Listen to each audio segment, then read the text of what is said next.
best life ever. What up, Street Talk, Street God, Street Vlogs? Phil Talk, blah. Okay, EK in the house. All right, some thoughts. The best life ever. How does one achieve the best life ever? Etc.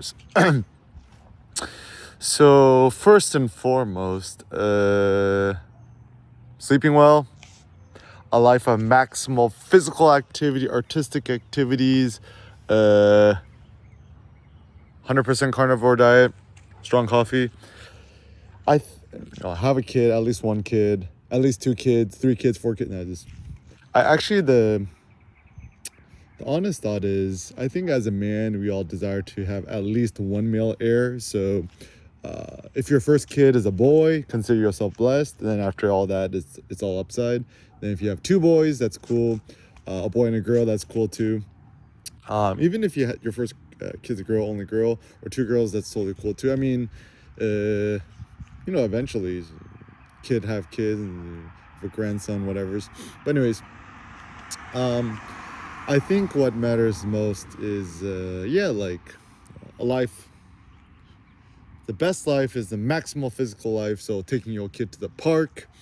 Even my thought for the Eric Kim Montessori model is 90% of the day should actually be engaged doing physical activity, like, out in the elements, walking around. If it's cold, just layer up, merino wool vest, leggings, down, whatevs. And more time in the elements. It's so funny. I still think, you live somewhere cold. Don't buy a car. Don't upgrade your car, phone. Just buy a $2,000 Canada Goose Jackie. You'd be good, right? So more time in the elements, we're happier. And also with work, right? The ultimate privilege work is just to have an iPad Pro, 11-inch, no keyboard, no style. Apple. Steve Jobs would have hated the Apple stylus, and that's what it is. And also the keyboard as well. You're finna turn the iPad into a netbook. Also with work, right? Like if you had to do Zoom meetings all day long, right? Just put on your AirBuds Pros and just go on a walk, and then people's like, everyone else stuck in their office and you're the only one walking around. It's not, and everyone jealous that you're using the elements. Like, it's not my fault that I'm intelligent, you're not intelligent. And even the more I think about, standing desks, it's better than sitting, right? But still not dynamic enough, right? So just walking around your iPad Pro or even an iPhone Pro or whatever, and I think it'll be better for you. Or iPhone Mini, iPhone SE, whatevs. So yeah, and I think being a quote good parent, the funny thing is whenever I see parents who just take their kid to the park, just take their kid to the park at all, I'm like, you's automatically a good parent. And it's like, if you're willing to do that. And yeah, like with your kid at home, like Sen is 2 years, 4 months. Like I like to wrestle with him, right? Just wrestle around bed, throw him around, throw him in the air. We call it hang time.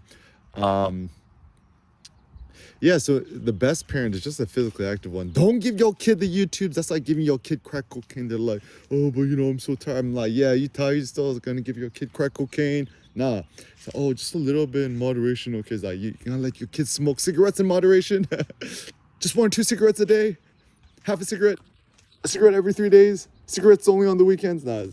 So I think moderation is bad. It's all or nothing, right? And it's funny, it's not actually devices which are bad. Because, I let Sen play with GarageBand all day, and then he eventually gets bored of it and stuff. He knows how to program on the iPad with Swift Playgrounds. Likes to watch videos of himself on the iCloud library, just the videos I've shot.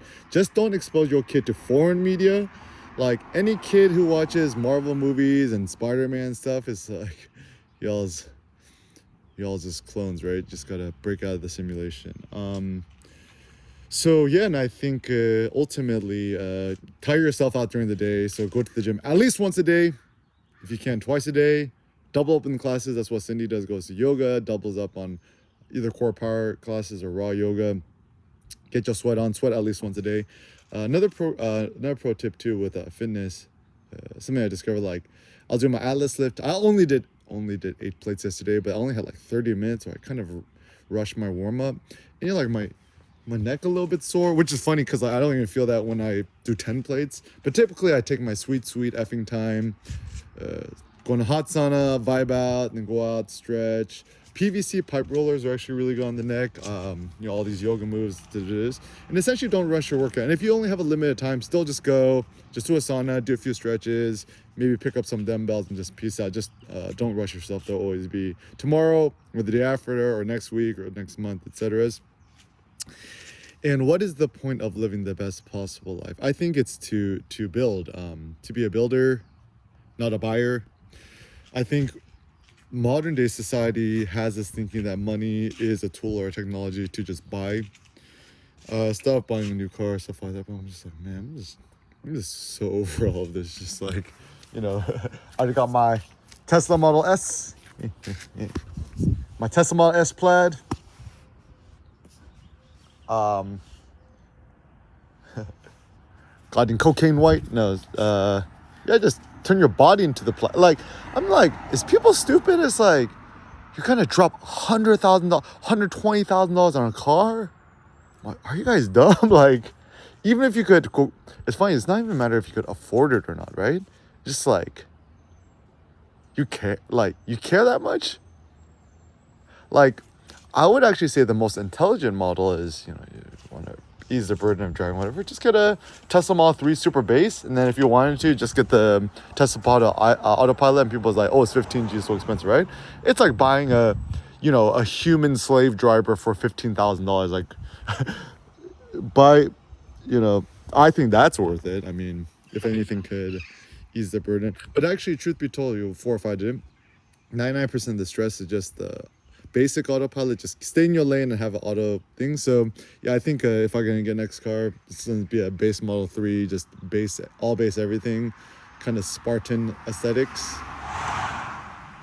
The only thing I hate about the Tesla Model 3, the base edition, is these people drive on the streets so effing fast. Okay, time for me to become a neighborhood social justice warrior again. Without the cones. Cones are the ones to get people to slow down. Slow down. Hey, Steve. You get a haircut? Your hair looks good. Wet? That's your George Clooney look. That's your Stud McMuffin look.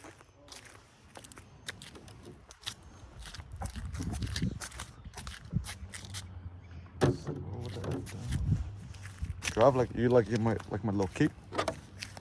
Seneca's cape. Please slow down. Okay. Then still taking a nap. So yeah, and I think that tiring your kids out is a good idea because of maximal physical activity, and your kid's gonna sleep better.